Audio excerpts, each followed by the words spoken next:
Kia ora koutou katoa. Warmest greetings and welcome tonight. I'm Penny Hulse. I'm one of the councillors and I chair the Environmental Committee, so it's a huge honour for me to be here to welcome all of you and in particular to welcome Bill. But just a couple of preliminary comments. First of all, well done to all of you for being here. We're a little bit blown away that we've managed to fill this large room with people who are passionate enough to come out on what's quite a cold night for something as important as climate change and discussing the challenge of fossil fuel. Also, I'm sure all of you are invited to the Hillary Clinton do tonight and you've chosen to be here instead. So I think acknowledge yourselves for being here.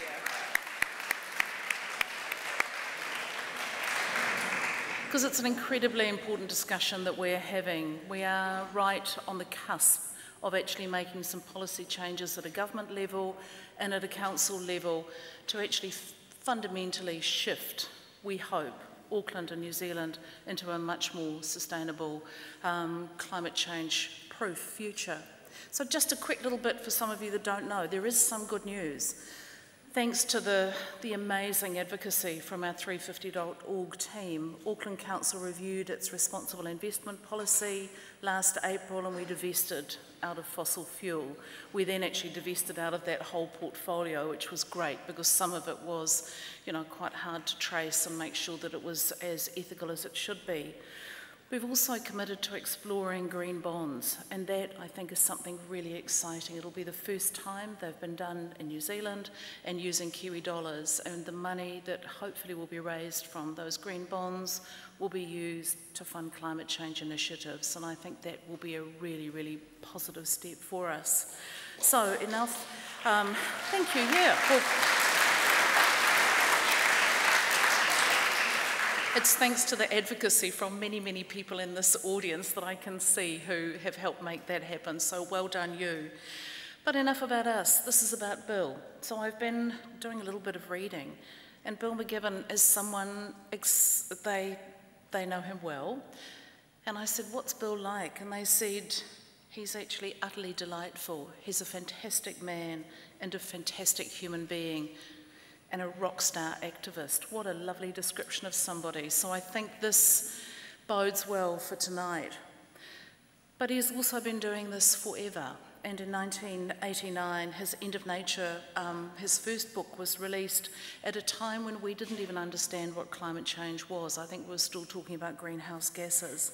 And that led to the founding of the 350.org movement, the global organising effort, which coordinated more than 5,200 demonstrations in 181 countries in 2009. I think that's a great stat. I would love that kind of statistic on my CV. The Fossil Fuel Free campaign was launched in 2012, and the Call to Arms article that Bill produced invited citizens to take part in the largest ever march against climate change. 310,000 people marched in 2014 in New York City.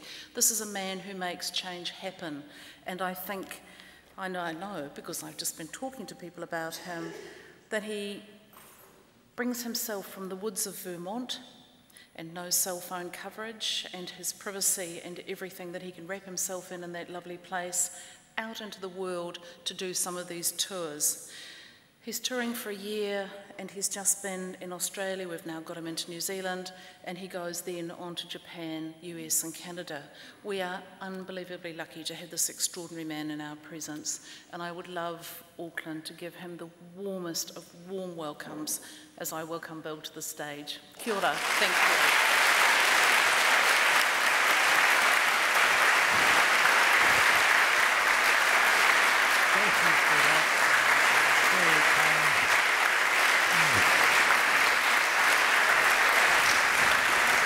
Councillor, thank you so much for an overkind introduction and for letting us into this magnificent building.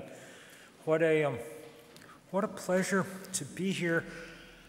It's great to be in Auckland, and it's great to be joined on the live stream tonight by big parties in Otaki and Nelson and Amberley and Christchurch and in beautiful Dunedin, and tomorrow there's a showing of all this in Wanganui, so you'll all be on TV, be on your best behavior.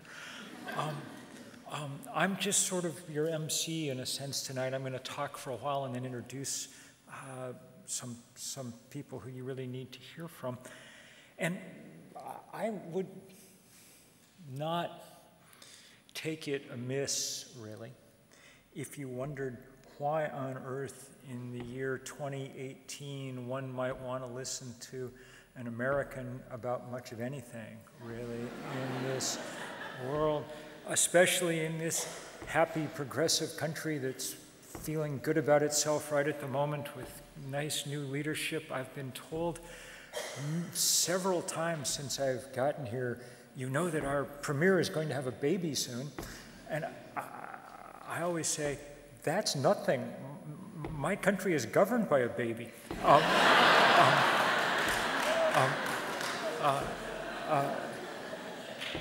And not even a very good one, you know. I mean, a bad baby.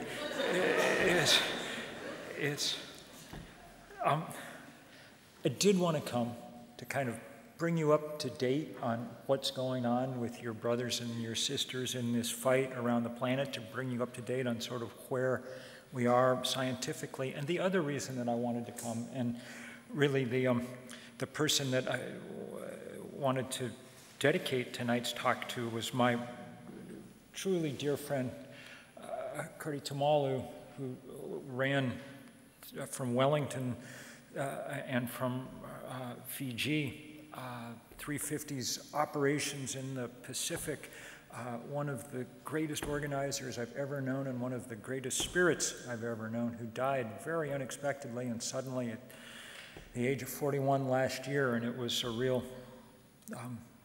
pleasure to be able to visit with her family yesterday and just be, it was important for me just to have her spirit again to go on, because there are moments when one feels a little tired every once in a while. I try usually not to talk about myself at all, but I find myself in a more introspective mood than usual at the moment, and I think the reason is that I spent much of the last few months, I was actually at home for a little while, and I was writing a book that'll come out next year to kind of mark the 30th anniversary of that book I wrote, The End of Nature, that was the first book about climate change. And so I've been thinking a lot about what's changed over time. My wife dug out a picture of me from the days when I was writing that book 30 years ago. And there I am looking appropriately concerned about the state of the world. I show it to you mostly to give you a sense of what 30 solid years of worrying about climate change will do to a person. Okay. But also to say, it's normal and appropriate and proper that humans age over the course of decades. That makes sense. We'd be worried if we didn't. It's bittersweet, but part of the deal. What's not appropriate and normal is that the planet is now aging at something like the same rate, changing with some of the same, well, in geological terms, whipsaw nature. There's a few people in here like me old enough to remember when those first pictures came back from the Apollo missions in the 1960s, and we got the first glimpse of our planet from outer space, and it was this gorgeous blue-white marble floating in the black void, and everybody looked at it and said, that's so beautiful, and look, you can't see any boundaries between nations, and we will work so hard to protect this place. And then we didn't. That slide shows what happened to the Arctic over the last 30 years. That yellow line is where sea ice in the summer used to be. Half of it's gone, way more than half actually, because the bit that's left is much thinner than it used to be. Think about the amount of heat it takes to melt a continent-sized, meters-thick, millennia-old sheet of ice, and that gives you some sense of how much heat we trap every day because of the carbon and the methane that we've poured into the atmosphere. It's the heat equivalent every day of about 400,000 Hiroshima-sized explosions, okay? And that heat has not only melted everything that's frozen on the planet is now in the process of thawing, it's done 1,000 other things on the same kind of scale. Warm air holds more water vapor than cold. That means that in arid areas we get more evaporation, more drought. With drought we get great famines like the one that helped trigger the insurrection in Syria, whose effects have spread out across the entire planet. We get great firestorms like the ones that have marked so much of the world in the last few years.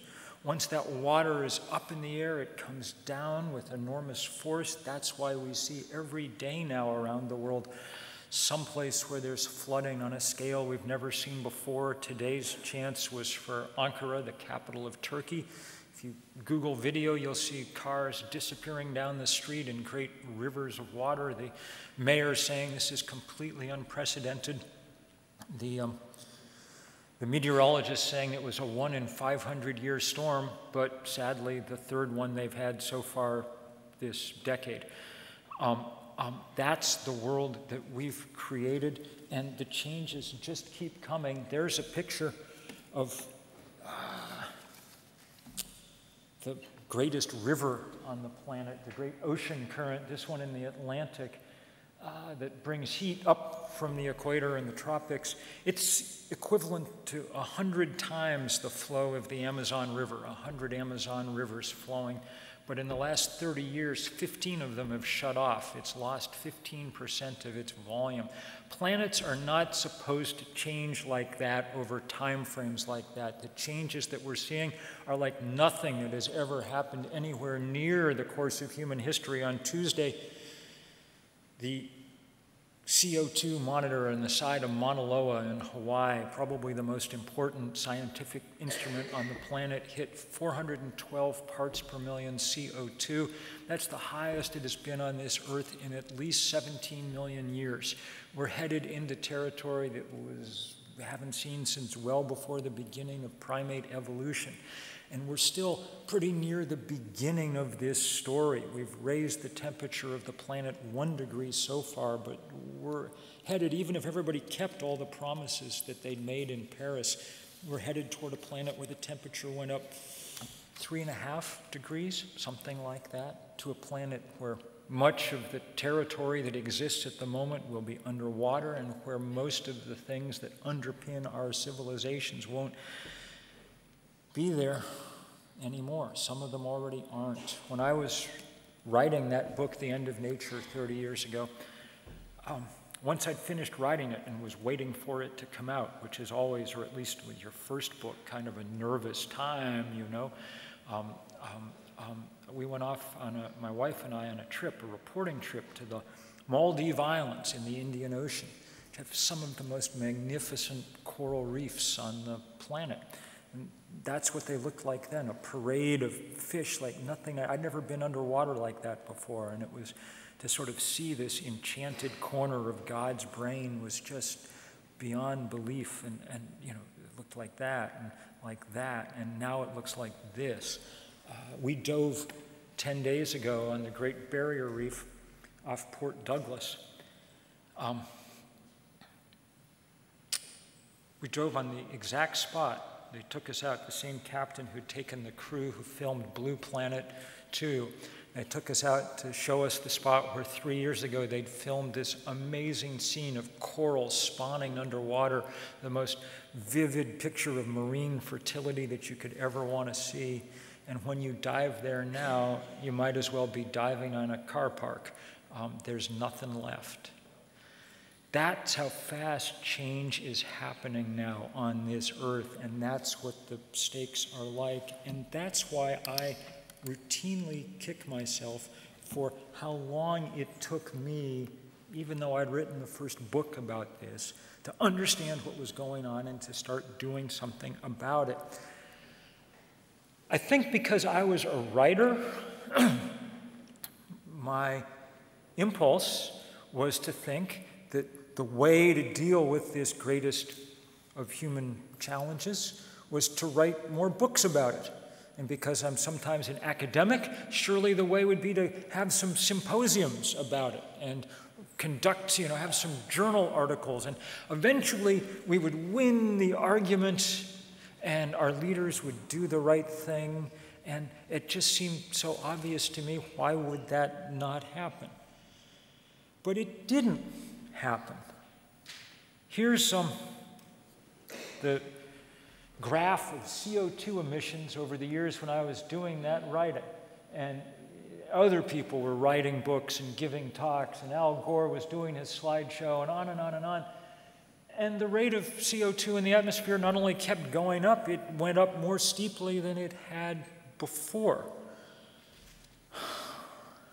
For me, a kind of intellectual or emotional or something turning point came about 15 years ago, and I went off to Bangladesh, which is one of the most amazing, beautiful countries on earth, that river delta where the Brahmaputra, the sacred river of that part of Asia, flows into the Bay of Bengal. And I went there to study the effects of long-term climate change because the Bay of Bengal is rising and flooding people's farms, and those rivers are dwindling because the glaciers are melting, and so on and so forth. But while I was there, it was not that chronic problem they were worried about. It was the acute problem that had suddenly shown up of dengue fever, their first big outbreak of it.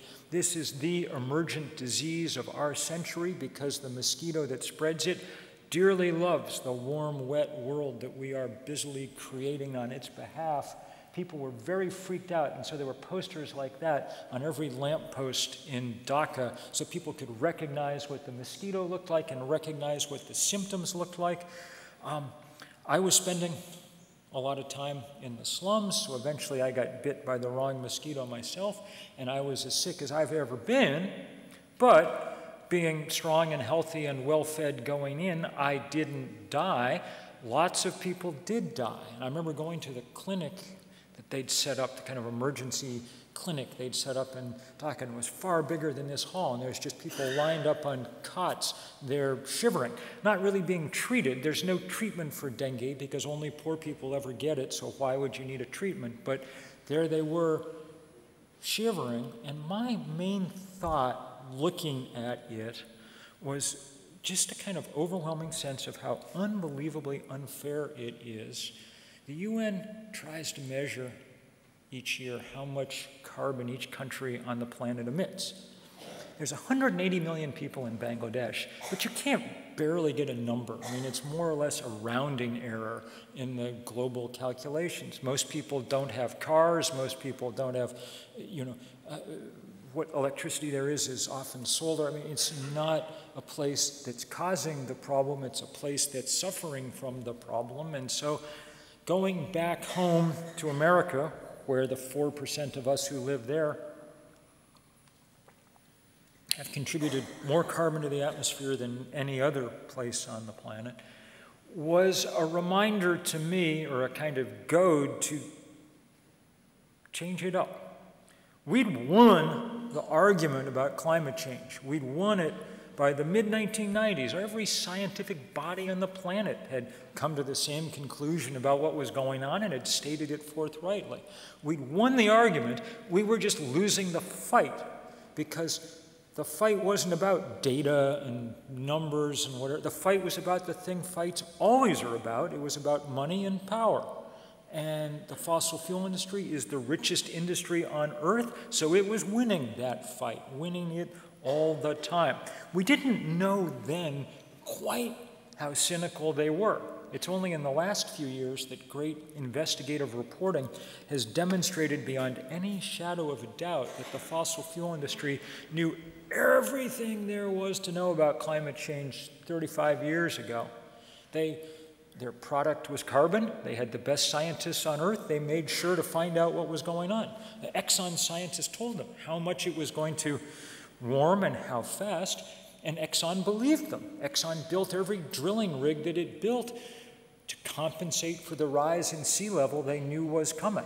Okay? What they didn't do was tell any of the rest of us. Instead, they spent hundreds of millions, billions of dollars building the architecture of deceit and denial and disinformation that has kept us locked in a completely sterile debate about whether global warming was real or not for the last 30 years.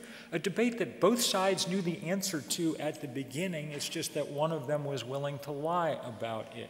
And it may turn out to be the most consequential lie in human history, because those 30 years may have cost us our best chance to do something about this. At any rate, I feel myself ranting here a little bit. I'm sorry. Every once in a while I get annoyed about it all. It does feel weird to have spent much of one's life engaged in a completely phony debate with people, I must say. But we decided that we needed to somehow forget about writing more books. They were not going to move the needle, that we needed to somehow counter this power, and the only power that we could think how to assemble was the power of, we weren't going to do it with money, they had it all. The currency of movements was probably the only thing that we could come up with. History indicates that sometimes works. Now, I say this as if I, at the time, had the slightest idea how to go about any of this. You're going to hear from real activists and organizers later in the course of the evening, people who really know about how to do this stuff. I didn't, and I wasn't temperamentally fit for it either. I'm a writer. Writers are by their nature, you can tell just listening to me, I'm not an activist and an orator and all of that. If writers had some other way to communicate, they probably would. You know, we're introverts. It's very good to be here with you all, but given my druthers, I'd really rather be back in my room typing, you know? That's what I like to do. But we figured we had to organize, and since we had no idea how, and since I live in the second smallest state in the Union, Vermont, out in the woods, I mean, we really had no clue.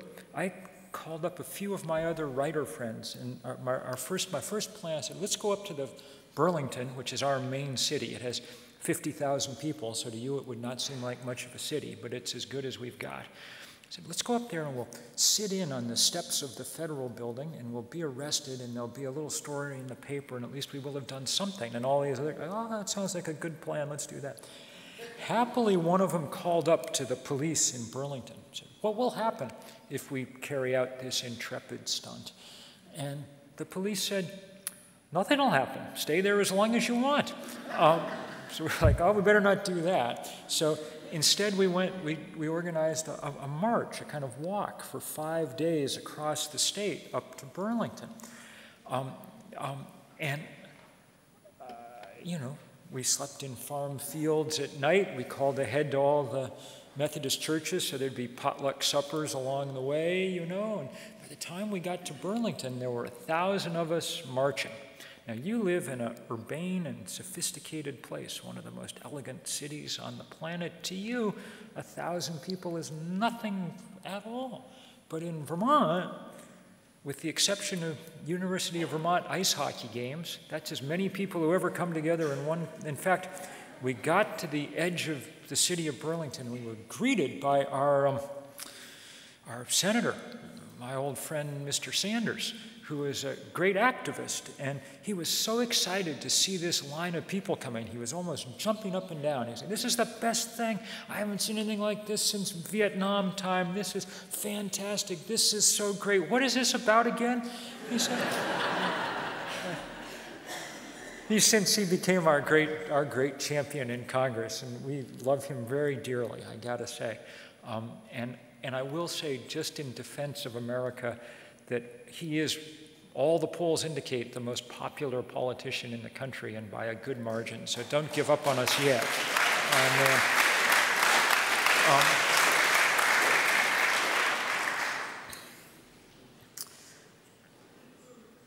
The depressing thing was to open the newspaper the next morning and read a story that said that 1,000 people who had gathered in Burlington in 2006 was probably the biggest demonstration that had taken place yet in the United States about climate change. When we read that, we thought, no wonder we're losing. We have everything you'd need for a movement. We have scientists, we have policymakers, we have everything you need. The only part we forgot was the movement part. There's nothing there to scare or entice any politician whatsoever, you know. We better build something. But again, we had not the slightest idea how to build anything. Here was the crew that 10 years ago this year started 350.org. It was myself and 7 college students. You see 6 of them there, and we had no idea what we were doing. You know, they were all wonderful, but they were all 21 and going to college in this remote rural area. So our plan was to form this thing we called 350.org because the scientists had just told us what the most carbon you could safely have in the atmosphere was. And because we thought that if we were going to organize globally, it was probably better to use Arabic numerals than English words because it would translate more easily around the planet. There were 7 undergraduates. There are 7 continents. Each one took one. The guy in the hat took the Antarctic, so he also had to take the internet. And that was how we set out to organize. We didn't know what we were doing, but we did find everywhere around the planet that there were people who were eager to go to work. Many of them already at work, mostly not people who thought of themselves necessarily as environmentalists, but people who were worried about hunger or public health or women's rights or indigenous rights or war and peace or all the things that are much harder to come by on a rapidly degrading planet. And they instantly were willing to help. We did schedule this day of action for a year later, the kind of coming out party for this idea that climate change was a real and immediate and global threat. We asked everybody to do something wherever they were that day to kind of draw attention to it. We didn't know how well it would work because we had no money or no listening. But we got the sense 2 days early that it might going to be a success. We were sitting around our office, our one room with our one table, and we were doing all the last-minute chores, putting out press releases and things, and the phone rang, and it was our leader in Ethiopia, who, like all of us, was a volunteer, like most of us was a she, and like a surprising number of us was 17 years old. And she said, she was in tears, really. She said, the government took away our permit for Saturday, so we're doing this today before they can stop us. That was brave, because it's not a particularly nice government all the time there, but that wasn't why she was crying. She kept saying, we wanted to do it at the same time as everybody else. We wanted to be part of the whole world engaged in this. Really, so we hope, we're so sad if we're spoiling it for people. We don't want to. We want to be part of everyone. We're really sorry, and we have 15,000 young people out now right in the street in Addis Ababa chanting 350. So we were like, Luau, do not worry about the date. You did very well, okay? It was actually, I'll tell you this story, because it was, I haven't told it in a long time, but it was telling about the state of the world and the state of this, you know, how we needed so badly to get the picture back from Addis Ababa so we could show it and get excitement going around the media and whatever. But this was 2008, so the internet wasn't as strong as it is now, especially in places like Addis. She said, the internet's down, we can't get picture to you. So we looked around and we said, there's a strong internet connection at the Intercontinental Hotel in Addis. Go there in the lobby and send it. She said, sure. Called back again about half an hour later saying, they won't let me in I sort of forgot that I was a black teenager, so they're not really letting me into the lobby of the Intercontinental to send the picture. We were like, I said, do you look around? Do you see any white people around? There was some woman there who was adopting a baby from Ethiopia, and I would talk to her on the phone, and hand her the phone, and she'll go in the lobby and press the button. That's what it took to get that image out that was soon out around the rest of the world, quickly. The whole thing, the whole day was a huge lesson for me. I'd long been told that environmentalism was something that rich white people did. And if you didn't know where your next meal was coming from, you wouldn't be an environmentalist, and on and on and on. There were 5,200 demonstrations that weekend. It took about half hour of watching those pictures come in to realize that almost everyone who was doing this work with us was poor, black, brown, Asian, young, because that's what almost everybody on Earth is, okay? And oddly, they were exactly as concerned about the future as everybody else, maybe more so, because the future bears down very hard on you. So, because the Antipodes is where the day begins. There were lots of pictures from this part of the world, and I could show these all day and all night, but I won't. We've gone on at 350 to host, we think, to sort of help organize about 20,000 demonstrations across the planet in every country except North Korea, which may be becoming more of a possibility now, we'll see. But now there's a zillion other people. And the movement is just much bigger than this. It's spreading everywhere and in every direction. By some measures, the biggest social movement of our time. And I could show you beautiful pictures and powerful pictures for a very long time. Let me show you just a couple. That's from Standing Rock in the Dakotas in my country, where there was an epic battle 2 years ago now to try and block an oil pipeline crossing the Sioux Reservation. 300 Indian nations showed up in force to try and block it. It was enormously powerful. This is from Australia, the fight to try and stop the coal mine that would be the world's largest coal mine, which, if you think about 2018 and the idea that anybody wants to build the largest coal mine on the planet right now, it's almost beyond belief. And I think everyone's going to stop it. But man, I show you those pictures to say that the best thing, in my opinion, that's happened in the last 10 years of this fight has been the emergence at the very forefront of it of indigenous communities around this planet, in the Pacific, in the Americas, in Australia, in New Zealand, everywhere. And for me, one reason that that's so important, I kind of struggle to put this into words, but the best I can get at is there's something powerful, very powerful about the moment when the most ancient wisdom traditions on the planet are syncing up pretty nicely with the most modern wisdom traditions. That is, when the kind of message that's coming out of sacred sites and ceremonial sites is the same message that's coming out of supercomputers and satellites about where we need to go. And there's some power there. There's power in lots of things. This movement's big enough now to organize big, massive demonstrations, hundreds of thousands of people in the street in New York a couple of years ago. It's big enough, we organized what they called the world's largest art project one day at about 20 sites around the world, where we did these installations that were so huge you needed a satellite to take a picture. It was maybe my favorite. It's one of these dried up riverbeds now in the basically desertified southwest of the US.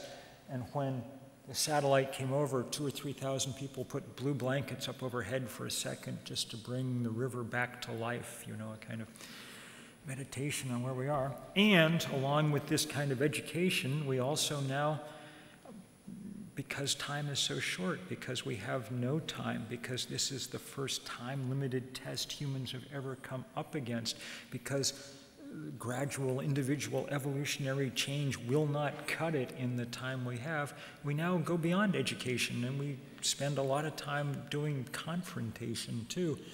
That's a picture of the greatest climate scientist on the planet, Jim Hansen, who ran NASA's climate division for a number of years, and who really is the reason that we first knew that the planet was heating up the way that it is.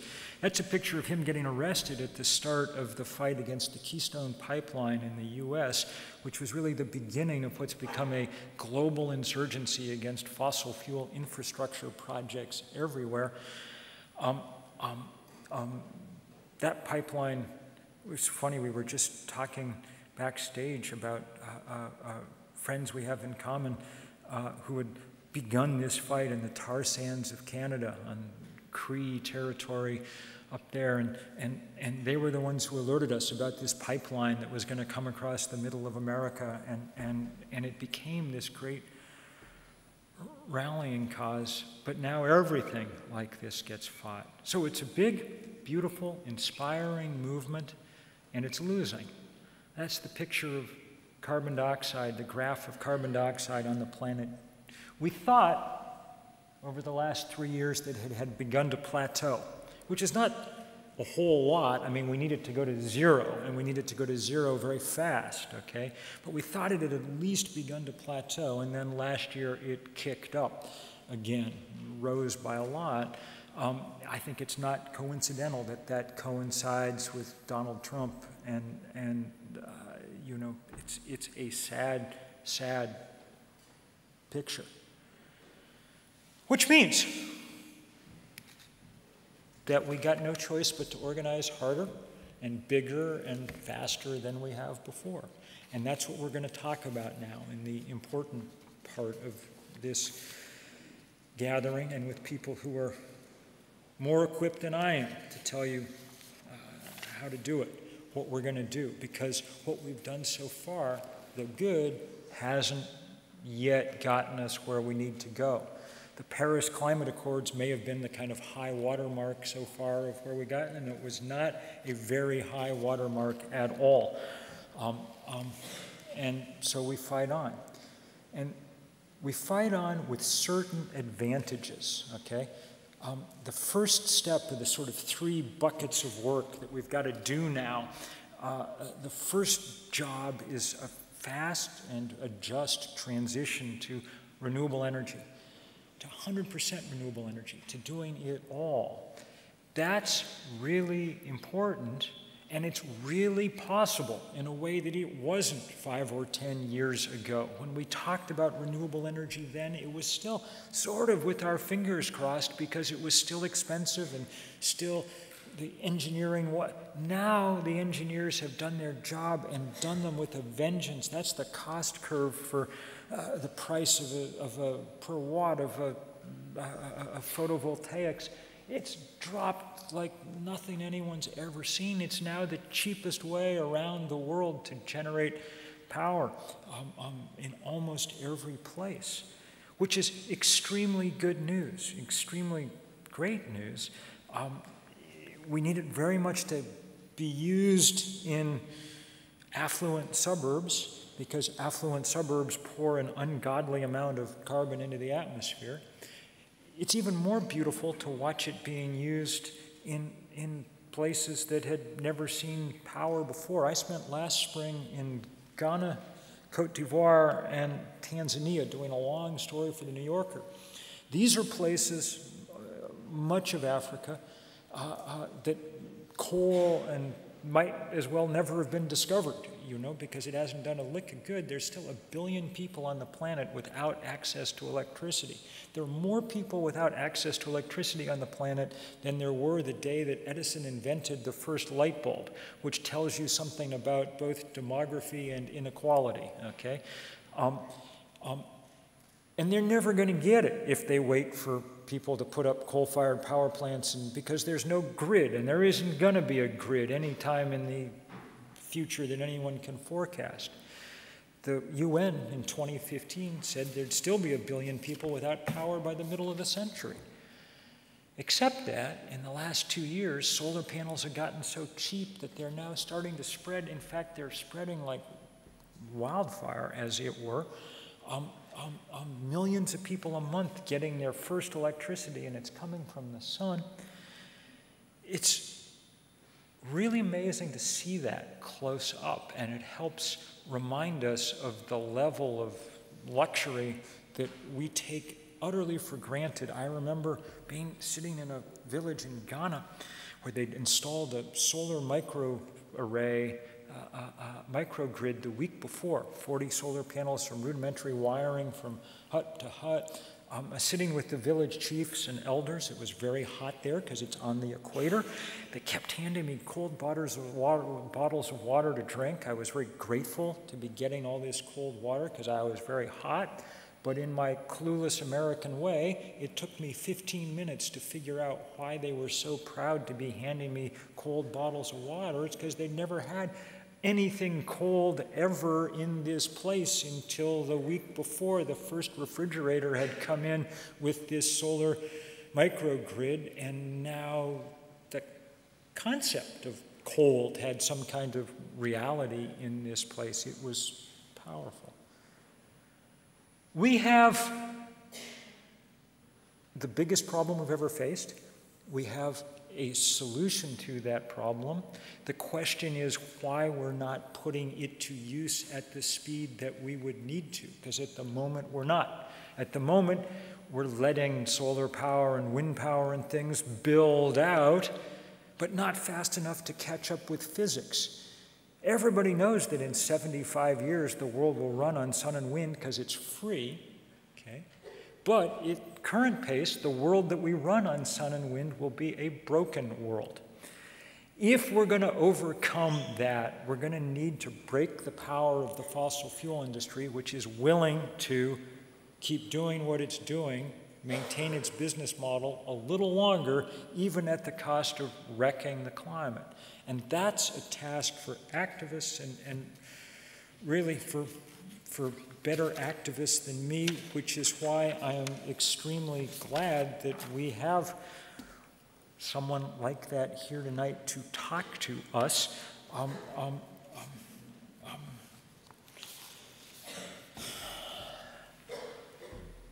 This guy's, I know because we have many friends in common, and all of the friends we have in common are bad troublemakers. The list is almost entirely people that I've been to jail with at one time or another, okay? Which makes me a little nervous about even being in his company, and I'm glad I'm headed to Japan tomorrow but Tiano Tuiono is, one of those people who knows how to organize and move and push things along. He's at that intersection that I was talking about before, the kind of emerging intersection of indigenous rights and the environment that is one of the most important junctures in the whole world right now. And you know him as working here with, among other things, the Green Party in New Zealand, but he has many, many roles in many places around the world, and I hope that he will talk to us for a few minutes about some of these questions about how to build the kind of power that we need in the time that we have. Thank you.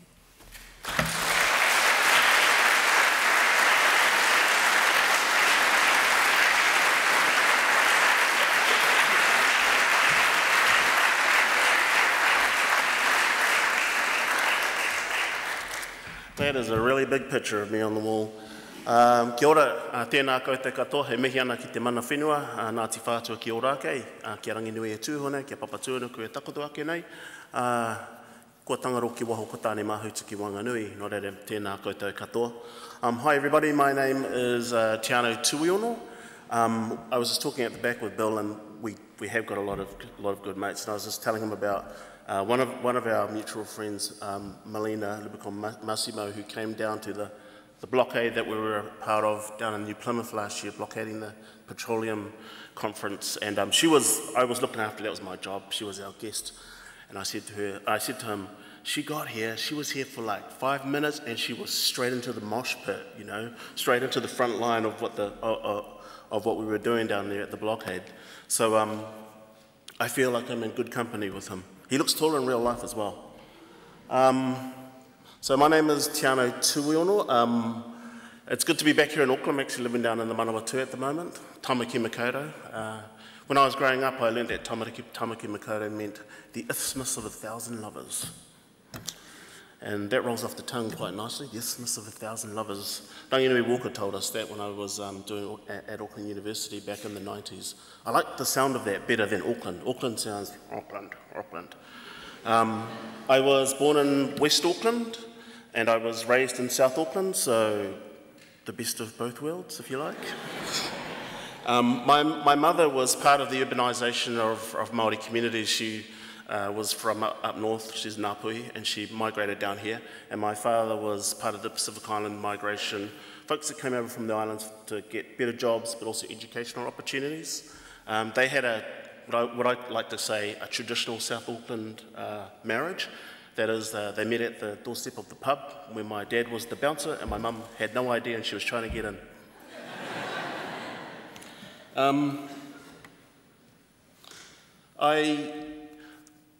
I became politicised up here in Auckland University, and growing up in South Auckland, I didn't have a lot of the words to help me to understand the sorts of things that were happening in my community.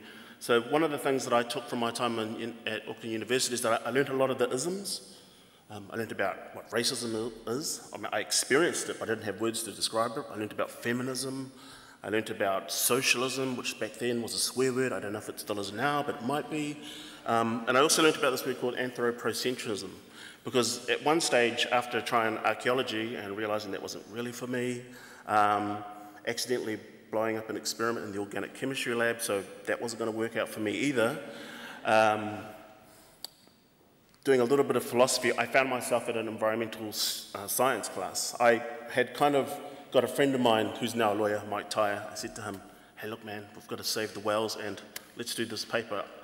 So we went there. Jeanette Fitzsimons was my lecturer at the time, and we could have been the only South Auckland kids sitting in the back row. This was the 90s. I was also a really big Captain Planet fan at the time in the 1990s. Hands up, 90s kids, Captain Planet? Yeah, I see you, I see you.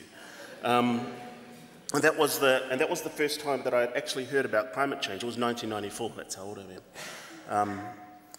They called it, some people called it global warming, some people called it climate change. And I remember one of the things that was being talked about, how it was kind of like it's like trying to have an argument with someone as you're both about how bad it would be to jump outside of a window when you're actually both free-falling. I mean, that was how it was described to us. But I remember thinking, as it was described to us, that this whole thing about climate change and global warming, it seemed so far away in the future. This was the 90s, you know, 1994. And, you know, MC Hammer was playing and Bobby Brown and all this kind of thing. And it just felt so far away. I thought, wow, that sounds really terrible and real horrible, but I'll be dead by then. Man, wrong. And so, yeah, I wasn't expecting to see the changes, not in my lifetime, and I've seen those changes not only here in Aotearoa, New Zealand, but also back in the Pacific Islands. Like many Pacific Islanders, I try to get back to the islands when I can, but I have seen just in the conversations that I have with my relatives that are still over there, the changes that they have experienced, the ones that I've seen over the tracks of time. For example, I was back in the island of Aitutaki, and a cousin talked to me about her experience when Cyclone Pat blew through the island, and how the roof of the house just blew off, and they were hiding underneath the bed, scared and afraid. And I remember thinking to myself, could you imagine trying to rebuild your house every 5 years a cyclone blows through? Because we know that with climate change, these things are going to get more and more intense. You know, a cyclone 3, a category 3 cyclone will become a category 4 cyclone. So sea levels are rising, but also the intense weather patterns are being felt in the Pacific right now. So climate change is something that it's a cliche, but it's going to require everybody, everyone, all of us. It's going to require economists that recognise that, you know what, GDP isn't the be-all and end-all. You know, if GDP goes up and the climate is melting and we can't drink the water, that's not much use. It's going to need workers and unions, and just supporting all this talk about just transition, so that workers can see, look, when we move away from fossil fuels, this fossil fuel industries, and we must, that there is something waiting for us over here in the renewable energy sector, but also something that is there also for workers organising, so for unions to also transition. It's going to actually require farmers as well, and I live in a rural community out in the Manawa too as well. We need to get them on board. We need to work with the farmers that realise, you know what, it'd be pretty good if those rivers were clean, bro. I've had this conversation with some farmers. Pretty good if that river was clean, bro. It's going to require planners and local people from local government, and planners that understand and have a really strong grip about climate adaptation, about what that means, because we just need to look back into, in recent history with what happened over in Edgecombe and Whakatane, that those communities weren't prepared. And the floodwaters are coming again, we know that. So making sure that local government and also the planners in there are actually equipped and informed, and things are starting to be put around place around those communities so that when the floodwaters come, they're prepared. We of course need teachers and parents and maybe even the odd lawyer, so when they do the Zero Carbon Act, that it actually doesn't have any loopholes for the big corporations to jump on through and keep doing what they want to keep on doing.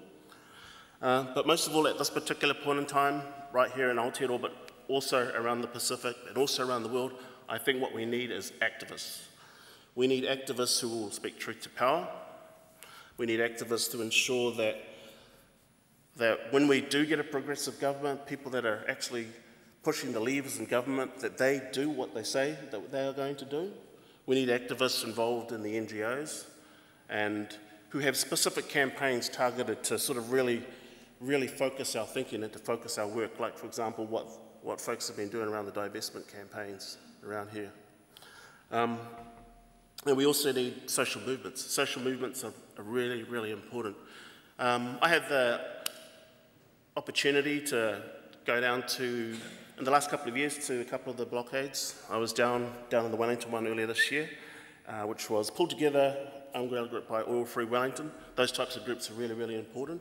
And also last year down in New Plymouth with Taranaki Climate Justice. The real important work of those movements is because they are grassroots movements and they are community, but they are conversations that engaged citizens are having with themselves, with their communities, but also reaching out and connecting.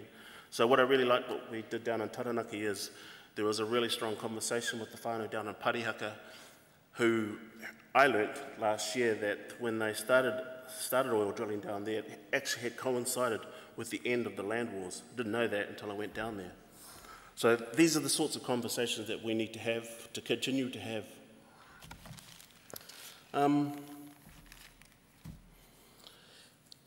I've been kind of doing this stuff for a while, and that's why there's quite a few people in common with Bill. And one of the things that I think that we need to do is to think about how all these different components could work together. We need everybody, but we also need to connect. And in order to connect, I think we need to try to better understand each other. We need to, in some ways, take a zoom out global map, look at where folks are and where we actually fit. I'm a bit of a meme guy. Any political meme fans out here? So, I saw a meme the other day. Didn't really make sense. It had Snoopy. He was lying on top of his doghouse, and the meme, it said, "The struggle against power is the struggle of remembering against forgetting."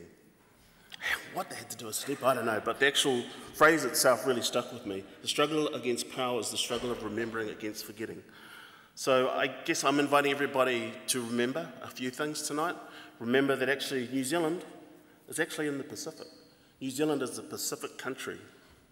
And if we are to understand that, many of our Pasifika communities are on the front lines of climate change, and I'm thinking about our relatives in Tuvalu, Kiribati, some of the small remote islands and the Cook Islands. My first cousin, she's the principal on the school in an island called Tongareva, which is on just this side of Kiribati. When she steps out of her house every day, the sea's right there. It's basically 5 meters max up, I think. And if we are to, really understand the Pacific as well, we have to understand its history. I think that's really important.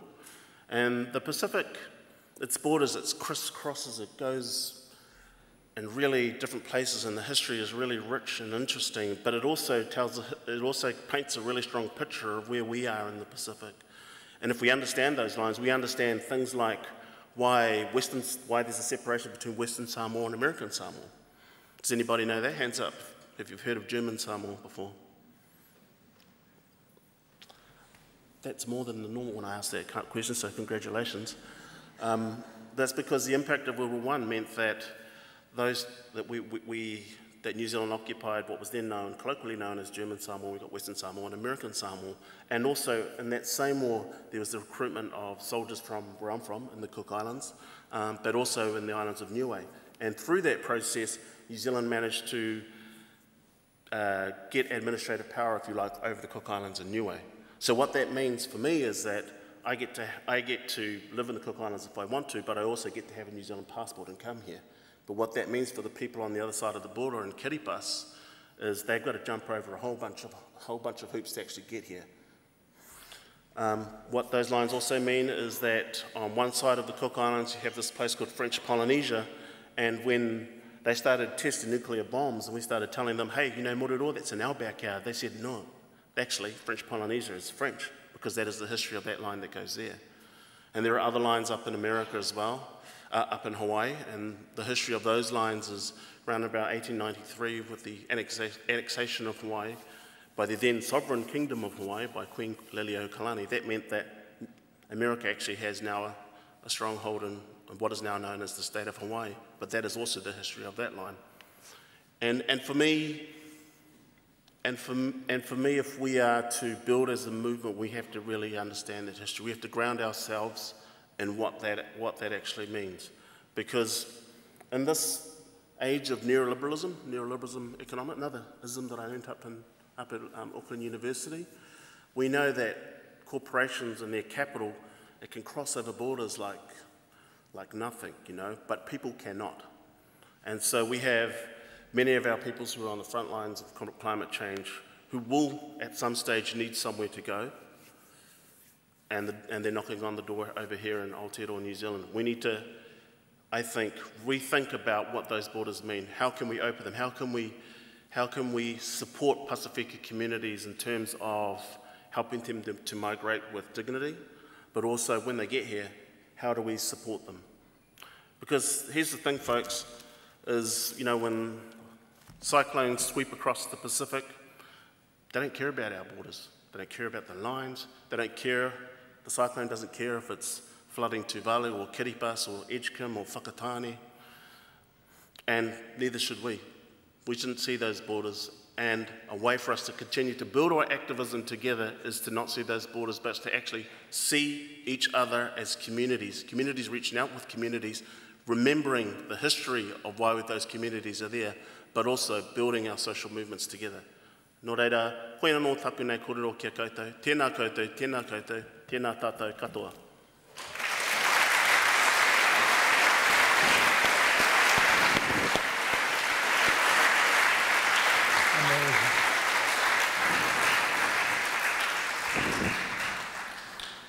Thank you enormously. Before you all leave tonight, or when you leave, out in the foyer, there'll be people signing up, everybody to be part of or to form some new 350 local chapter to be part of it, partly because that's all kinds of work to be done in New Zealand, but partly it's because we need you part of this global network so that we can be in effective solidarity with people in other places, so that when the Pacific climate warriors are calling on people to do things, you're able to know about it and respond, or when people in Canada or in Peru or wherever else are, I mean, they don't call it global warming for nothing, and it isn't. New Zealand's begun to do good things, but New Zealand can't solve the problem on its own, okay? We need you engaged everywhere. And so if job one is this fast transition to renewable energy, job two is to make sure that the carbon that's in the ground stays in the ground.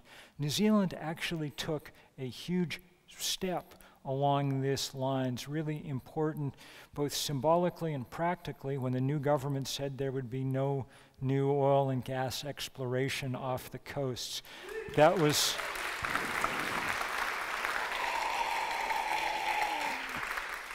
a powerful thing for the government to do, and of course governments do powerful things because movements tell them to.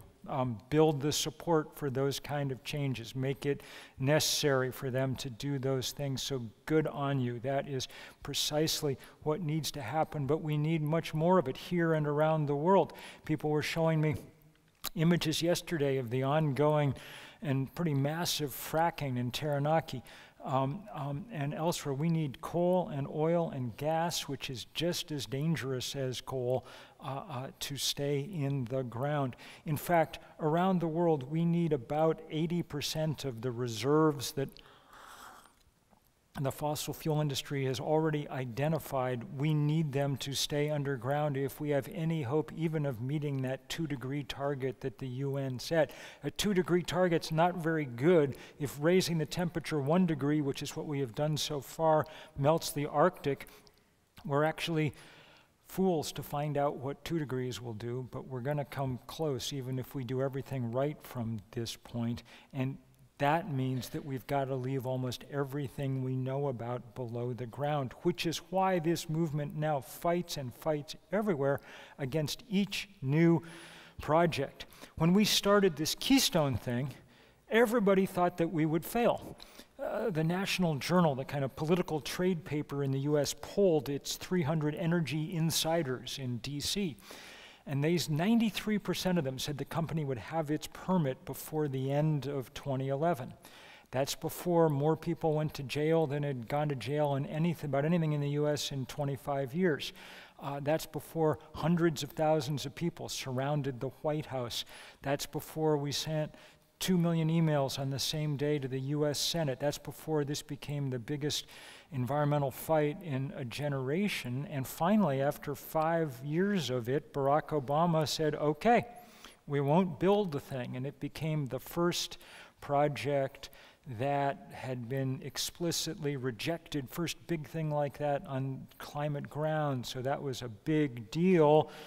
Of course, Donald Trump on day 2 in office said, we're going to build the Keystone Pipeline, and he signed the permit. And in fact, he apparently is under the impression that it has in fact already been built. He keeps going around the world telling people, boasting, in between explaining why you should win the Nobel Prize, he tells people that he's managed to build this great pipeline. In fact, they're nowhere near building it, and I don't think they will do it because great activists are continuing the fight. There are your brothers and sisters in the Midwest state of Nebraska, farmers, ranchers, indigenous people. One of the tactics that they have employed to great effect is building solar panels all along the route of the proposed pipeline. If they're going to build it, they're going to have to rip up an awful lot of clean energy to get at it. That kind of fight goes on now everywhere, and it's beautiful to see. We win a surprising number of these battles, many more than I would have thought. And even when we don't win, we win because it stretches the fossil fuel industry. It makes them spend money and time. My dear friend Naomi Klein, who like Melina Massimo that you were hearing about, is they're both on the global board of 350.org. Naomi said at one point, we may not be able to pass a carbon tax through Congress, but we can impose a de facto carbon tax with our bodies. We can slow down each one of these projects by years, increase its carrying costs, make them all the less willing to have anything to do with this kind of stuff going forward. And when we do,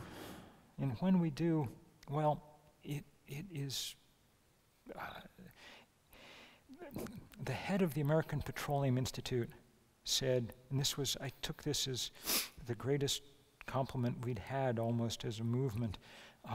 He said last summer in a talk to peers of his at an industry conference, he said, we somehow have to stop the keystoneization of everything that we're trying to do. In my dark heart, that made me very happy, I must say. It was, to give you some sense of how this is happening here in Aotearoa and what these fights look like on the ground and going forward, it's such a pleasure to get Erica Finney up here. She's been involved campaigning here for a decade, and she is good at it, developing campaign strategy, mobilizing volunteers. She recently finished her master's thesis that was on the resilience of Pacific people in the face of climate change. So I think she can also add to that really important sense about Pacific solidarity. I think it's really important for New Zealand to be understanding itself not as a tiny country tucked away at the bottom of the planet, but as one of the important anchors of the biggest region on the Earth and one of the ones most vulnerable to change. Erica works during the day at a women's organization supporting the leadership of young women here in Auckland, but she works, most of the important work of citizenship is done after hours and on weekends, and that's when she has done so much of the campaigning that's helped bring about some of the beautiful changes that we're seeing right now here in New Zealand. Erica, come on up.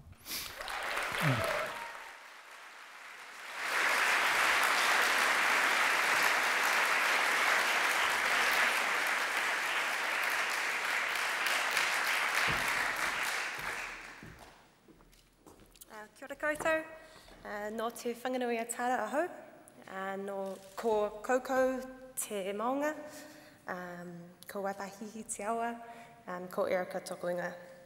I'd just like to mihi to Bill for being here with us, and Tiana for your beautiful speak as well. So it's a massive pleasure to be here. As Bill mentioned, I've been involved in 350 for a little while. It's been about 10 years since we started in New Zealand, and it's 9 years and 3 days since Bill had his first tour to Aotearoa as part of 350.org. I was 15 at the time, and all I talked about was climate change. I was talking about how the safe concentration of carbon dioxide in the atmosphere is 350 parts per million, how much I wanted to go to COP15, and Bill McKibben was like my equivalent to Beyonce. It kind of sounds like I'm exaggerating, but my parents let me have a party for my 15th birthday at my house. It was like the first time my friends were allowed to come over and drink. But this is the cake that I served my friends. I lived and breathed 350. So the tour came along, and I had a terrible fever, and I ended up missing Bill's talk and the dinner that came afterwards with local activists. And I was super gutted about it. I've never really got over it. So to be here tonight and to stand next to Bill and Tiana and Carla was like pretty amazing. The climate change movement has changed a lot since I've been involved, and Bill's alluded to that a bit. In 2008 and 2009, we had a really clear focus on spreading the word about climate change and the importance of getting the concentration of carbon dioxide in the atmosphere back to 350 parts per million.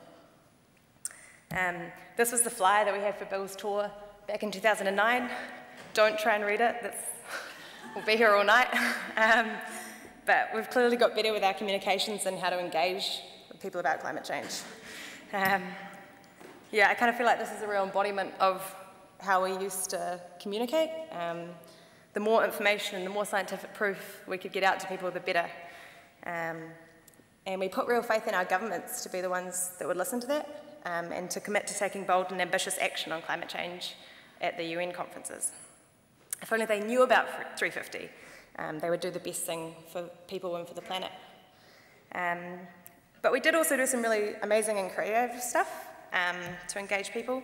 So this is that first global action that Bill talked about. This is actually the photo that we took after that one of the bicycles. It was the 350 in Wellington's waterfront. So we did really cool stuff. We held a climate action festival. we took this aerial shot of the crowd. I remember going out and meeting morning commuters outside the Wellington railway station and handing them little cookies we'd made that had 350 on them with little information packs. We rallied at Parliament, we ran conferences, we did all sorts. It was an awesome way to spend my teenage years, and I'm super thankful to those who put the time and energy into spending time with me and my friends who were younger and probably a little bit more useless, and made sure that celebrations weren't always at pubs so we could actually come along. I'm sure a lot of the people in this room remember the disappointment of COP15. These were the talks that we were all holding out hope for, that we'd been campaigning on for years. But of course November came around and leaders failed to negotiate a global agreement. And it felt like a really big failure in the climate movement. Like there was a really big lull, and yeah, we just kept trying to communicate our message in different ways and put pressure on in different ways. But it didn't work at COP16, it didn't work for COP17. And I started losing interest in climate change campaigning. It felt like a really hard thing to talk about with people. It's quite a polarising issue to discuss with friends. And I didn't really feel like any of the stuff that we'd done had made any difference. I still cared really deeply about climate change, and I chose to go and study environmental science and geography to pursue that. But I got involved with other groups at uni. I was involved in social justice. I went along to talks about climate change, but I wasn't really confident telling people what they could do to help, and I didn't really know what they could do to help. Yeah, and it just felt like something that was too big, too many different intersecting things that made climate change too hard to touch. And then the last time Bill came to New Zealand was 2013. His message was really, really clear, that if we have any hope of keeping global temperature below 2 degrees of warming, that we have to stop the fossil fuel industry from burning their current reserves. And in order to do that quickly enough, we need to start targeting the fossil fuel industry itself by directly removing their social license to operate. But even that felt pretty scary. Like, how could someone like you or me influence ExxonMobil or Shell? That's where the fossil-free movement came in, and it kind of felt like this big breath of fresh air in the climate change space. So it makes a global problem like climate change really relevant and really accessible to people in local groups. Everyone has stakes in an institution, whether it's their bank, it's their church, it's their university, a city council or whatever their union is, and they often hold investment funds or portfolios that include investments in fossil fuels. Basically, if they don't have an ethical investment policy, they probably do. So the ask is really clear. We want to cut the ties with the sturdy industry by taking investments away.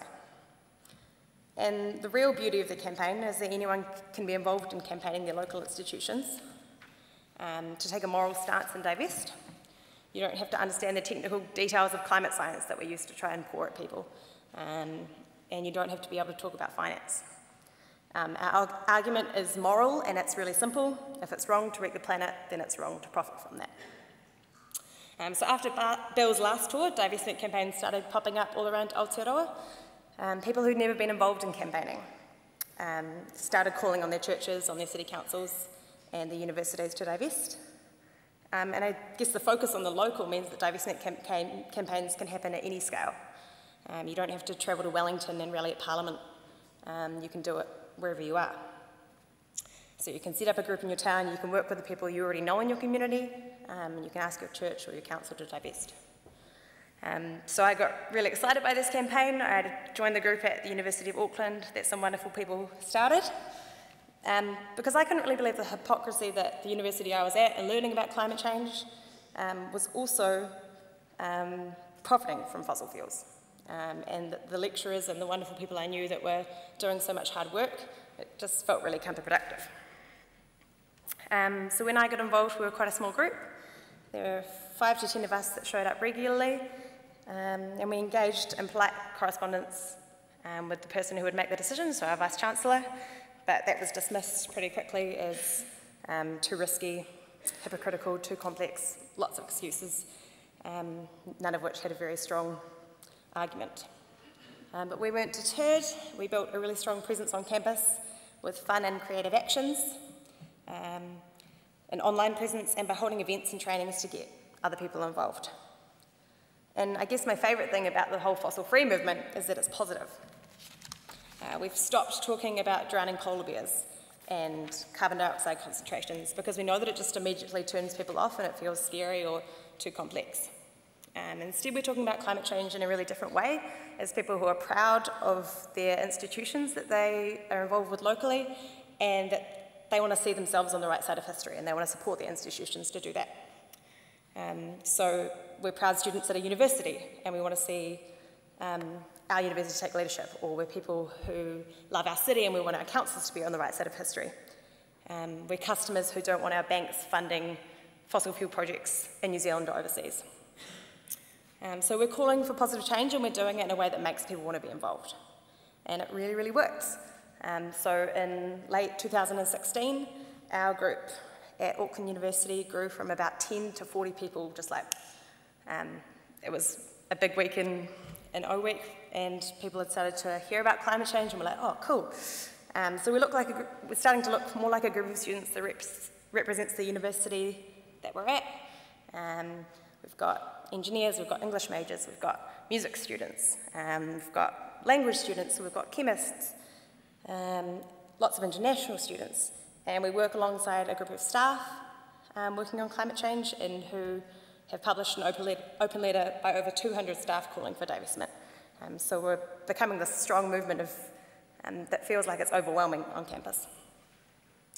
We've done lots of fun stuff.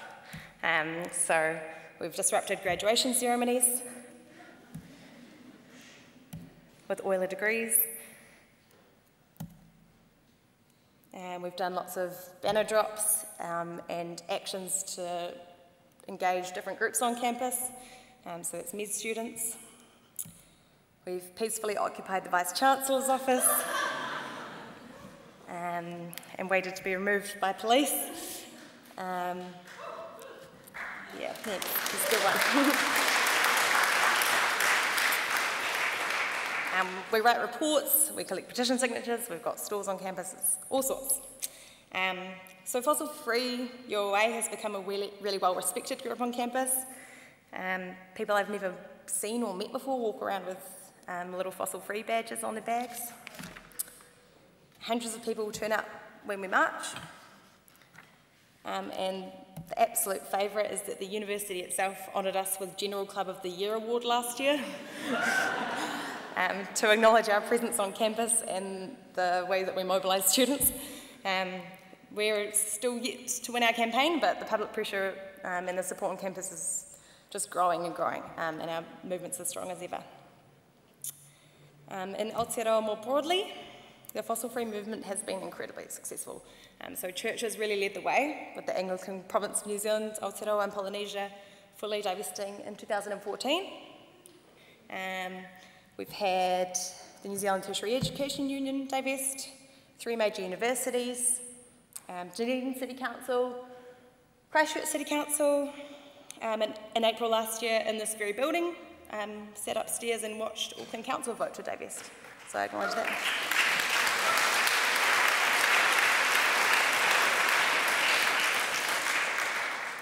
But when I list them off like this, it kind of sounds like it's really easy and that these wins just happen, but it's taken a lot of work and a lot of long days from lots of people both in this room and around the country.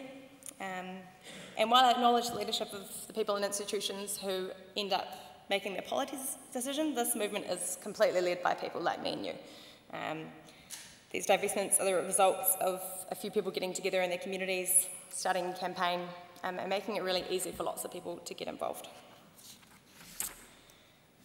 And I guess that's the strength of this movement, is that it's built on people power. As individuals, we don't have the money or the influence to impact how fossil fuel companies operate. But when we come together around the world and in our local communities with a really unified ask and really clear messaging, asking for institutions to break their ties, the industry starts to hear us. And it also means that there are vast networks of people to learn from. You don't have to have any specific skills or be one of those people that does crazy stuff to get involved. In Aotearoa, there are existing groups currently in Auckland, Wellington, Christchurch, Dunedin, but people hosting events tonight that will hopefully blossom into campaigns as well. And we bounce ideas off each other, we support each other with regular Skypes and sort of sharing our tactics, and if someone's holding an event somewhere, we'll share solidarity from wherever we are. We've also got our amazing director, Neve, who's a really experienced campaigner who acts as a mentor for all of us.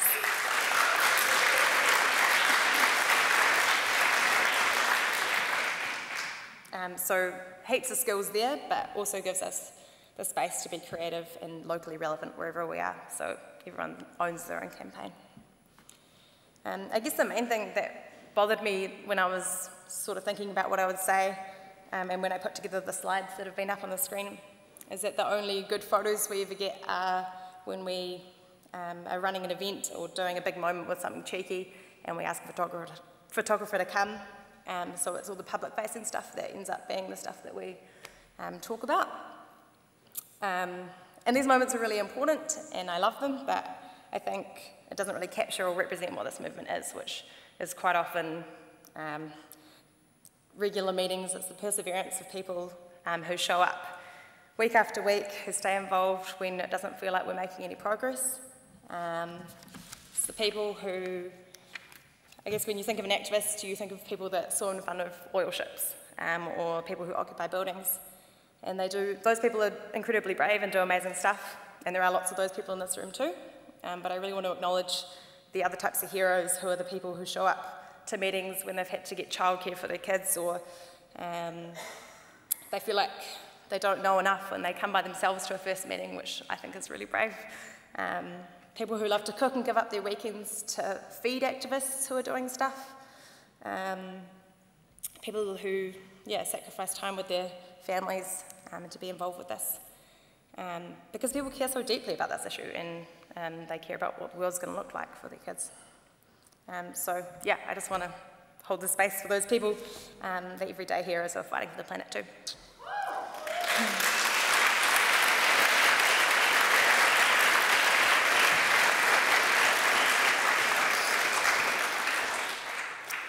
And I guess my dream and the reason that we're all here tonight, and what I want you to do when we leave here tonight, I hope that everyone in this room joins or starts a fossil-free campaign. You don't need to have any particular skills, anyone can do it. And we have the amazing opportunity to use the momentum of Bill being here and having people in the room to recruit you all. And also to build from our government's recent announcement. So we're ending oil and gas exploration, which is epic, but there's not coal in that, so we've still got lots of work to do. And climate change has become a mainstream topic that people can talk about at parties or talk about among their friends, that our Prime Minister's talking about as our nuclear-free movement. So it's up to us, and it's up to people around the country watching to keep the ball rolling, and to be asking the same from our institutions, and remove the social licence of the fossil fuel companies to operate, so that it doesn't matter who the next government is, that social licence is gone. So we don't want $1 more for dirty energy. We need to target our banks, keep targeting universities and councils to divest. We also need to call on hospitals and museums and sports teams to say no to taking sponsorship money from fossil fuel companies. We need to stop the construction of any new coal plants and work with the industry to ensure a just transition. So Aotearoa's had a pretty epic history of punching above its weight, but we have been lagging behind on climate change for too long. You guys have all made a big step tonight in coming along, but as you leave, make sure you take the next one, which is to sign up, and it's not for our mailing list, it's to join a group. It's to be involved in what we're all doing around the country. So thank you.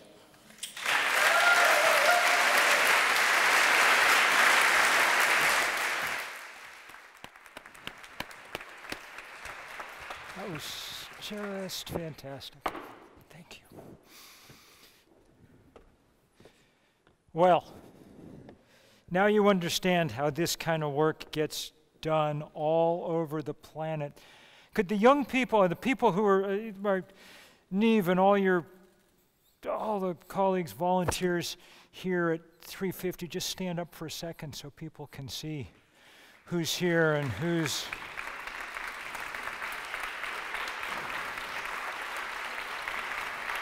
Okay, thank you guys. They're some of the youngest people in this room.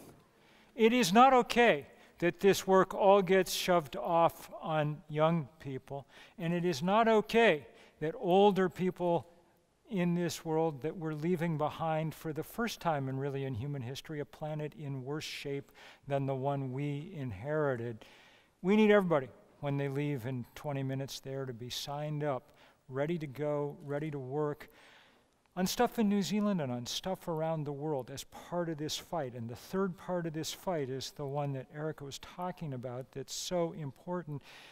This huge divestment campaign, when we started it, we did not have any idea how big it was going to get. We thought it was only sort of about kind of raising the issue and making people understand the moral dilemma here and the problem.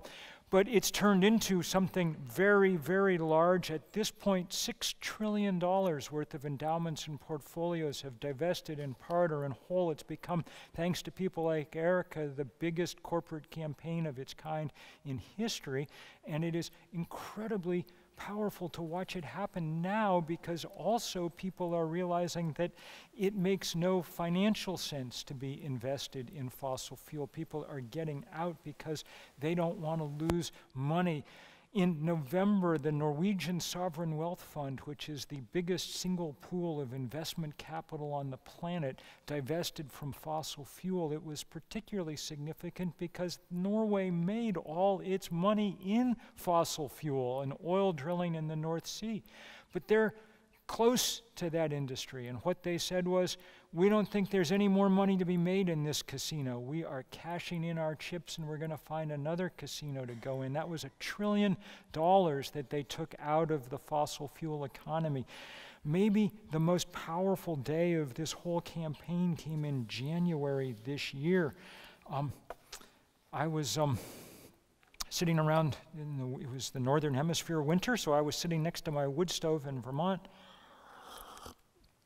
And the phone rang, and it was the mayor of New York City, Bill de Blasio, and he was calling to say, because we'd been pressing them for a long time, he said, we're going to divest the city's funds on Wednesday. Will you come down for the press conference? I said, okay, I will come down. And I was glad that I went because it was a great day. Not only did they announce they were divesting $200 billion in the city's pension funds from fossil fuel, they also announced that New York City was going to sue the 5 biggest oil companies on earth. They said, we spent $20 billion recovering from Hurricane Sandy. We're going to have to spend at least that much to try and build seawalls and things. That's not our fault. That's your fault because you knew about this and you lied about this, and we're going to take the money out of your hide. And that was very powerful to see. I said when it was my turn to talk at the press conference, I said, that's terrific, Mayor, Mr. Mayor. You deserve, this is a really good thing. This is such a good thing that if it were up to me, they'd light up the Empire State Building green tonight just to kind of celebrate all the money that New York's going to save and for its pensioners and all the good you're going to do for the planet. And I could see him over taking a little note as I was talking. And I got in my car to drive back to Vermont, and I drove and stopped for dinner and plugged in my car to recharge and turned on my phone, and a friend had already sent me a picture of the Empire State Building lit up green, and I tell you my reaction was, for the first time in my entire life, I understood why someone might want to be mayor of something. I was like, that is very cool that you get to do that, I must say. I really like that. I told that story in Sydney City Hall a week ago, and before we were out the door, the Lord Mayor had lit up Sydney. So that made me really happy. You know, it's never a good idea to do unnecessary lighting, but every once in a while, you know, we deserve to celebrate. This campaign's got to go on and on. It's now moving into the heart of the corporate world. AXA, the biggest insurer in Europe, announced that it was divesting from fossil fuel last fall. We need you guys pressing the big banks here. It's not okay that you've stuck your money in ANZ or one of the other banks and that they're busy handing money over to people to build fossil fuel projects. You got to get them weaned off this stuff and fast, and there are ways to do it, and thank you so much for taking that on. So that's our basket of work for tonight. And now, we're almost over, but before I sort of close us out, I have a sort of a gift for you, because we're going to end on almost a literary note. I am, and I think that Carlo is too. You're going to get a poem as a present, and as a goad, and as an incentive. You know, environmentalists very good at reaching the part of the human brain that enjoys bar graphs and pie charts, okay? And that's an important part of the human brain. You gotta win the argument, but it's not the only part of the human brain or the human heart. The other part is the part that reacts with the best of us. Like virtually every poet in the world, Carlo has a day job, and it's an important one. She works with leadership and things, but she's a fine poet. She's won all kinds of prizes, including the very important one for her first book of poetry. In the poetry community, that's sort of how poets are the royalty of the literary world, and that's how we kind of recognize people at the start of their careers, and she's gone on to fulfill that promise. Among other things, she was Tonga's representative to the Cultural Olympiad, making her Tonga's second most famous Olympian of recent years. And she's going to come up now and read for you. Thank you.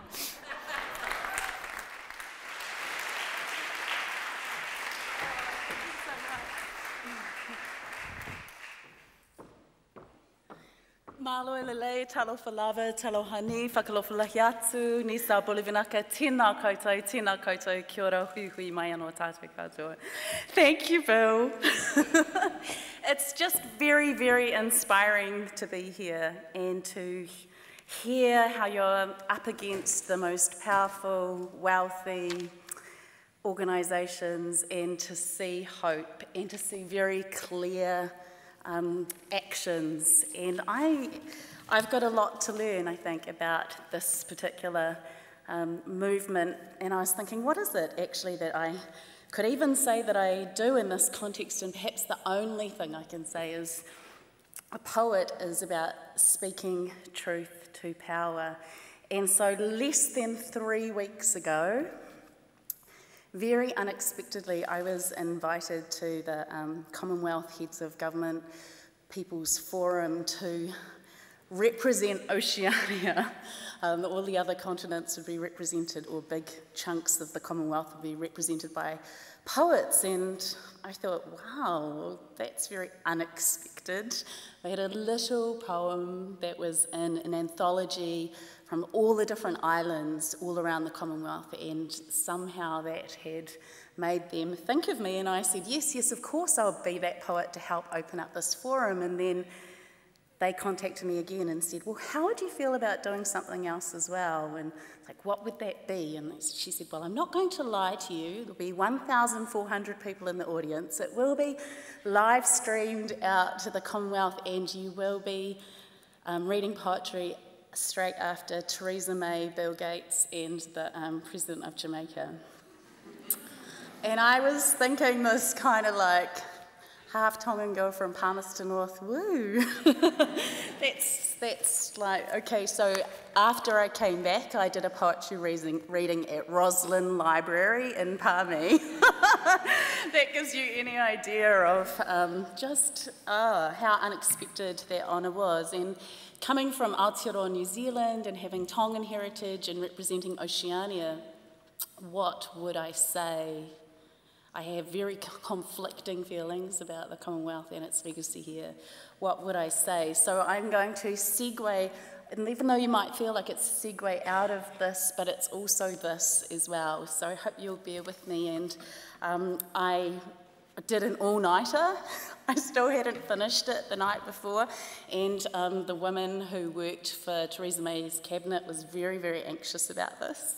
And my mum said she could see me on telly still writing while I was in the front row coming up, which was true. But it's done now. So you're getting the done version. And aside from Roslyn in Palmerston North, I haven't read it at all in Aotearoa, so it's really nice to be here, and thank you for appreciating poets. So here we go. For the Commonwealth. We gather here and feel the weight of the world on our shoulders.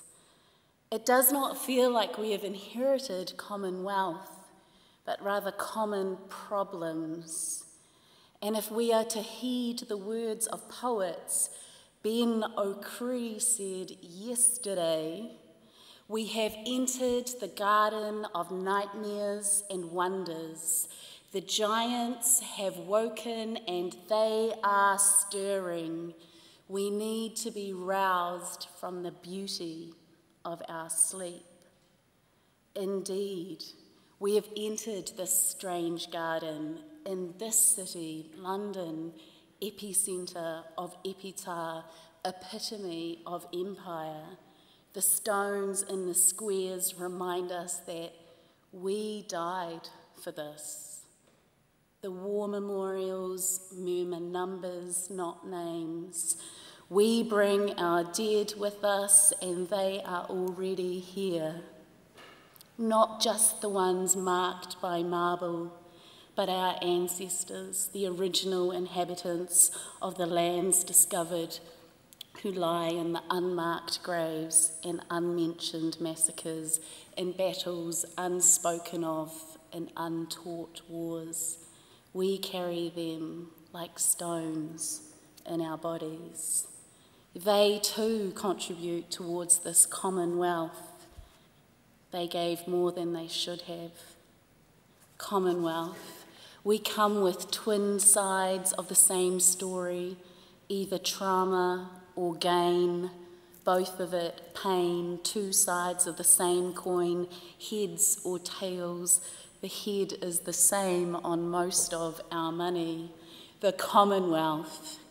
It does not feel like riches, although we gather to speak of fairer futures. Truth be told, it is fear of the future that we most have in common. But I did not come to sing a siren song on the sinking ship of empire. I come to sing of sinking islands. In the South Pacific, on the blue continent where I come from, what is at stake is the very land we stand on. The earth itself rejects us. It reneges its responsibilities. It has retreated back into the deep. And if the ocean could speak in that choked, overheated throat, gagged with plastic bags in the way she once spoke to us, and we could listen, she would say, with too much salt on her tongue, she would say, rising with a surety we have never seen before, she would say, enough. If ever we needed to wake from our sleep and hear the call of the Commonwealth, it is now. The islands of Oceania, Kiribati, Tuvalu, Samoa, Tonga, Fiji, Vanuatu. We are the canaries in the coal mines of climate change, singing and ringing the unruly bells, beating the big drums, and yet drowned out.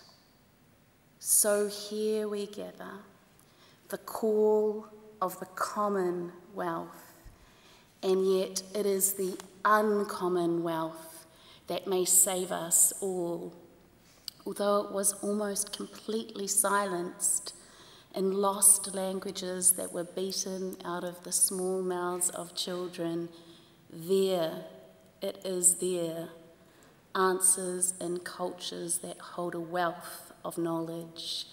intergenerational meditations on what it means to be alive and what it means to survive. Knowledge that evolved in certain sets of conditions, specific parameters of earth, sea and sky, each of us holding a long gestated piece of the puzzle of how to be human and thrive. It is a precious peopled offering. For when we are all thinking the same, no one is really thinking. It is knowledge retrieved in the ruins of our histories, in what is left of us, in what we have fought for. Ka whawhai tonu mātou ake, ake, ake. There lies the most precious offerings to the Commonwealth. It is the heart of who we are, how we see the world to be, our richest offering. Let us share.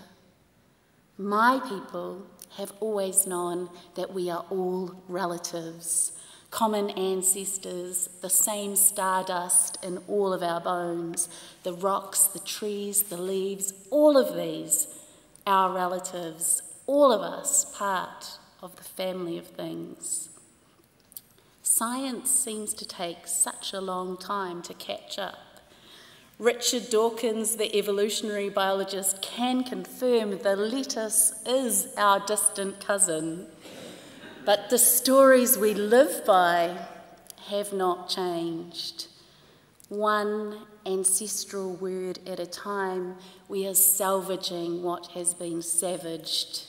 These backward ways of being in the world that may take us forward, that wake us up to all that we are dependent on, that open our eyes as the giants sleep. If we were truly to reorient to life as relatives, Commonwealth would mean more than what we might cling to in the face of a dangerous and uncertain future. Let us not use the word Commonwealth to try and insulate fate with the soft fur of fine-feathered friends. No, let us spread our wings to a much wider vision than that. It may be the end of the world as we know it, but let us not fear the remaking of another one.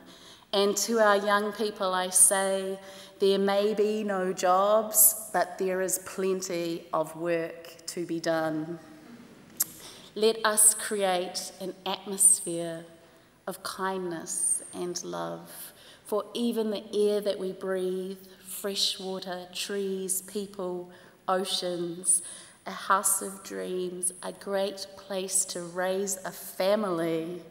For what is at stake is the fate of an extraordinary family of relatives, where what we have in common is all of us.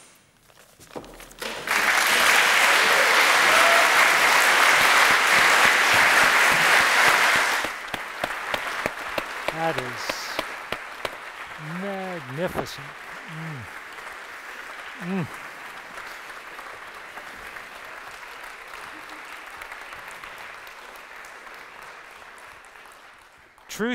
Truth to power indeed. One writer to another, thank you enormously for that. And let me just say as we finish that I'm going to talk at the very end here about literary tropes a little bit myself. We understand the world through a sort of series of archetypes that mean something to us, and that often we can trace back thousands of years into the literatures of all the peoples that we know about. Let me show you, since I started by talking about my really dear friend Coretti, let me show you one of the greatest things that she ever organized. 4 years ago, while we were marching by the hundreds of thousands in New York City, the Pacific Climate Warriors at 350.org were doing their own thing. That summer, they, on each of those islands that Carla was talking about, they built canoes. One traditional canoe on each island felled a tree. And they took the canoes to Newcastle in Australia, which is the biggest coal port on the planet. And for a day, they used them to blockade that harbor, the biggest ore ships in the world. And it was a spectacular witness, and it had great effect. Among other things, and this really blew my mind when I heard about it, about a month later, the City Council of Newcastle, biggest coal port on planet Earth, divested its public funds from fossil fuels. They were understanding where the future lay, and they were understanding what solidarity required with their neighbors across the Pacific. It was powerful. But the thing that stuck most in my mind were the images like that, because they fit one of those literary tropes that exists in all our heads and hearts. In this case, the battle between the few and the big, and against the small but the many. That's one of the kind of epic stories that runs throughout history right up to the moment. That's the Death Star versus the Rebel Alliance, okay?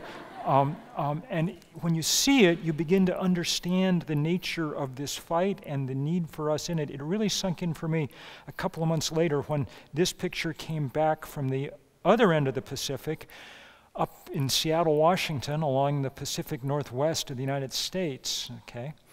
And what that is, that's a picture of a huge Shell Oil exploratory drilling rig, 40 stories high. Precisely the kind of rig they wanted to send down here to explore for oil until your government happily told them off a little while ago.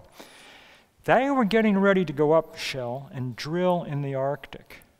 Now think about that for a minute. Climate scientists had carefully explained that if we kept pouring carbon into the atmosphere, the Arctic would melt. And then the Arctic melted. And then you would expect that Shell Oil would look at that and say, maybe we should do something else, like go into the solar panel business or something, because this is clearly not working well. But Shell Oil did not say that. Shell Oil said, now that the Arctic's melted, it'll be easier to drill for more oil in the Arctic, okay? That's the kind of reasoning that calls into question whether the big brain was a good adaptation or not, okay?